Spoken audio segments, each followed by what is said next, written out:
श्रीमद् भगवत कथा बड़े से बड़े पापियों को भी पाप मुक्त कर देती है। जो व्यक्ति भगवत कथा आत्मसात कर लेता है वह सांसारिक दुखों से मुक्त हो जाता है। यह विचार गड़ा जागीर में चल रही श्रीमद् भगवत कथा के तीसरे दिन कथावाचक पंडित श्री सत्येंद्र कृष्ण शास्त्री जी महाराज ने श्रोताओं को कथा का रसपान कराते हुए प्रकट किया। कथावाचक पंडित श्री सत्येंद्र कृष्ण शास्त्री ने कहा कि जीवन में यदि मान, बड़ा पद या प्रतिष्ठा मिल जाए तो उसे ईश्वर की कृपा मानकर भलाई के कार्य करना चाहिए, लेकिन यदि उसका जीवन में किंचित मात्र भी अभिमान हुआ तो वह पाप का भागीदार बना देता है। अहंकार से भरे राजा परीक्षित ने जंगल में साधना कर रहे शामिक ऋषि के गले में मरा हुआ सर्प डाल दिया था। परिणाम स्वरूप राजा परीक्षित को 1 सप्ताह में मृत्यु का शाप मिला। जब परीक्षित ने अपने सिर से स्वर्ण मुकुट को उतारा तो उन पर से कलयुग का प्रभाव समाप्त हो गया और उन्हें अपनी गलती का एहसास हुआ, लेकिन तब तक काफी देर हो चुकी थी। उक्त बात श्रीमद् भगवत कथा के दौरान कही गई। भोपाल से गजेंद्र सिंह सोलंकी गड़ा की रिपोर्ट। शास्त्र कह रहा है, लालित 5 वर्षाणि 10 वर्षाणि ताड़येत प्राप्ति तु षोडशे वर्षे पुत्र मित्र बदाचरेत। अपने बालकों का पालन कैसे करना चाहिए? लालित 5 वर्षाणि, जब बालक 5 वर्ष तक होता हो, यानी कि 1 वर्ष से लेकर के 5 वर्ष तक का बालक हो, जितना आपको लाड़ करना ही करें, जितना आप लाड़ लड़ा सके लड़ाएं, पर लालित 5 वर्षाणि 10 वर्षाणि ताड़येत। पर जैसे ही बालक 6ठे वर्ष में लग जाए, 6 वर्ष से लेकर के 15 वर्ष की आयु तक, 15 साल का नहीं हो जाए तब तक अपने बालक को जितना संभव हो उतनी ताड़ना दें। ताड़ना का मतलब ताड़ना ही है, ये नहीं कि उठा करके पीट पाट दें।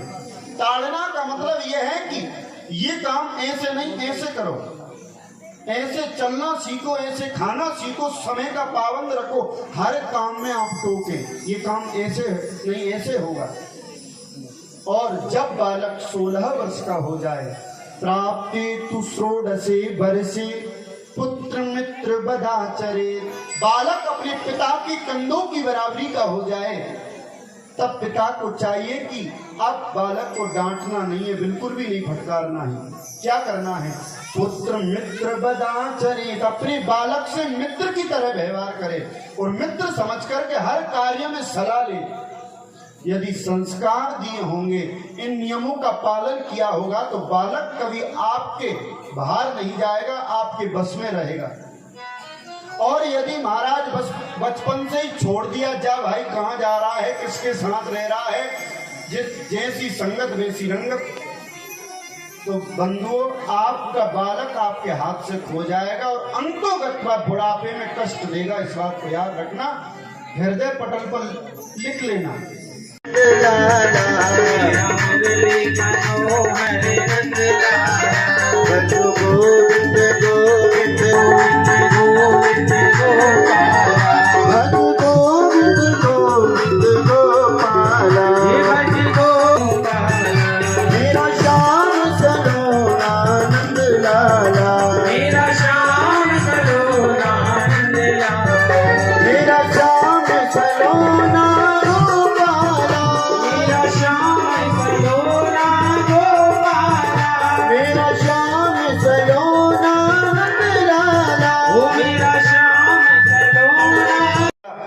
पिता के पास आए और जोर से रुदन करने लगे, पिता का दृश्य देख करके कि पिता के गले में मरा हुआ सर्प पड़ा है। जोर जोर से रोए, बहुत विलाप किया तो शमीक ऋषि की समाधि खुली और पूछा, बेटा क्यों रो रहे हो, क्या हुआ? तब सारी घटना सुनाई कि राजा परीक्षित आए थे, तुम्हारे गले में मरा हुआ सर्प डाल के चले गए हैं और मैंने भी पिताजी ऐसा दंड दिया है कि जिंदगी पर्यंत राजा परीक्षित इस बात को नहीं भूलेंगे। शमीक ऋषि को बहुत दुख हुआ, बेटा तुमने उस धर्मात्मा राजा को आज श्राप दिया है, दुनिया में इस कलयुग में उस जैसा राजा कभी जन्म नहीं लेगा। आज राजा परीक्षित को दंड देकर के तुमने बहुत बड़ी गलती की है। पर कुछ 4 शिष्य भेजे और उनसे जाकर के कहा कि तुम जाओ राजा परीक्षित को बताओ कि उनके पुत्र श्रृंगी ने उन्हें 7 दिन में मरने का श्राप दे दिया है। 7 दिन में जो भी मुक्ति का उपाय हो वो खोज ले। तो आज राजा परीक्षित को जैसे ही इस बात का पता चला कि 7 दिन बाद मेरी मृत्यु हो जाएगी, बहुत प्रसन्न हुए, ऐसा नहीं कि उदास हुए हों। आज राजा परीक्षित अपनी पत्नी से छाती पर हाथ रख करके बोले कि मैं गारंटी से कहता हूं, विश्वास के साथ कहता हूं कि 7 दिन से पहले भगवान भी चाहे तो मुझे मार नहीं सकता है, क्योंकि आज ब्राह्मण बालक ने श्राप दिया है, ये निश्चित है कि 7 दिन से पहले मैं मर नहीं सकता हूं। पर दुख इस बात का है कि इन 7 दिन में मेरी मुक्ति का उपाय क्या होगा, क्या खोजूं। आज पूरा राज्य पाट छोड़ करके अपने सबसे बड़े पुत्र जनमेजय को राज्याभिषिक्त करके और गंगा जी के किनारे चल दिए। जैसे ही इस बात का पता ऋषि मुनियों को चला, बड़े बड़े संतों को चला कि राजा परीक्षित जैसे धर्मात्मा को 7 दिन में मरने का श्राप लग चुका है, तो आज सभी ऋषि मुनि अपने आश्रमों को छोड़कर के गंगा जी के घाट पर आ रहे हैं, पर कोई भी ये नहीं बता पा रहा है कि 7 दिन में मुक्ति का उपाय क्या है, कि राजा परीक्षित 7 दिन में ऐसा क्या करें जिससे कि उनकी मुक्ति हो जाए।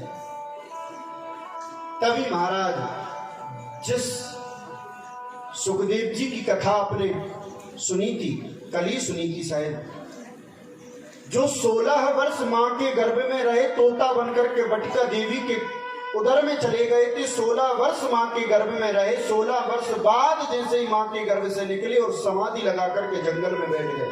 आज वही परम वैष्णव सुखदेव जी का मन हुआ कि क्यों ना मैं जाकर के राजा परीक्षित को मुक्ति का उपाय बताऊं। आज वही परम तत्व जिसे साक्षात भगवान आए थे कि मेरी माया का तेरे ऊपर कोई असर नहीं पड़ेगा, आज वही परम वैष्णव सुखदेव जी राजा परीक्षित को मुक्ति का उपाय बताने के लिए आ रहे हैं। आप स्वयं मुझे बताएं, जुआ किससे खेला जाता है? कोई खेलता नहीं है शायद गड़ा में। यहाँ कोचिंग सेंटर है वो गुरु महाराज, कोचिंग सेंटर। जुआ किससे खेला जाता है बताएं आप? किससे खेला जाता है? खेलते हैं? अच्छा, जुआ किससे खेला जाता है? धन से। सभी ध्यान देंगे। वास्तव में धन में किसका वास होता है बताएं? विद्युता की बात है। धन में किसका वास होता है? लक्ष्मी जी का। आप स्वयं विचार करें कि जिस धन से जुआ खेला जाता हो उस धन में लक्ष्मी का वास है। वो लक्ष्मी कौन है? साक्षात नारायण की पत्नी, उस जगत पिता जगदीश्वर की पत्नी लक्ष्मी है। और आज हम जुआ खेल करके उस लक्ष्मी को दांव पर लगा देते हैं। बंधुओं, ये साक्षात लक्ष्मी का अपमान कर रहे हैं, जो नारायण ने हमें केवल और केवल भरण पोषण के लिए सौंप रखी है। पर हमारी बुद्धि इतनी विकृत हो चुकी है कि उस लक्ष्मी को हमने जुआ में हार करके दांव पर लगा दिया। बंधुओं, बात कड़वी है पर सत्य है, जो लोग जुआ खेलते हैं उनका नाश नहीं अपितु सर्वनाश हो जाता है। प्रमाण चाहिए तो महाभारत आप देखने उठा करके आज द्रौपदी को दांव पर लगाया तो क्यों? जुआ में हारने की वजह से। सारी संपत्ति गई तो क्यों? जुआ में हारने की वजह से। जो व्यक्ति जुआ खेलते हैं और संपत्ति को दांव पर लगा देते हैं, वो साक्षात नारायण की पत्नी लक्ष्मी का अपमान करते हैं। बंधु, लक्ष्मी जब छोटी हो उसे कन्या समझकर घर में रखना चाहिए। छोटी मतलब कोई बहुत बड़ा आदमी ना हो, छोटा धनवान व्यक्ति हो, उसमें सामर्थ्य नहीं है दान देने की, ना दे। लक्ष्मी छोटी हो, पर जैसे ही लक्ष्मी बड़ी हो जाए तो उसका विवाह नारायण से करा देना चाहिए। यानी कि भागवत कथा धर्म में उसको दान कर देना चाहिए। जो व्यक्ति भागवत में, कथाओं में, गरीबों में, गौशाला में उस धन को दे देते हैं तो वो साक्षात अपनी लक्ष्मी का विवाह नारायण से करा देते हैं।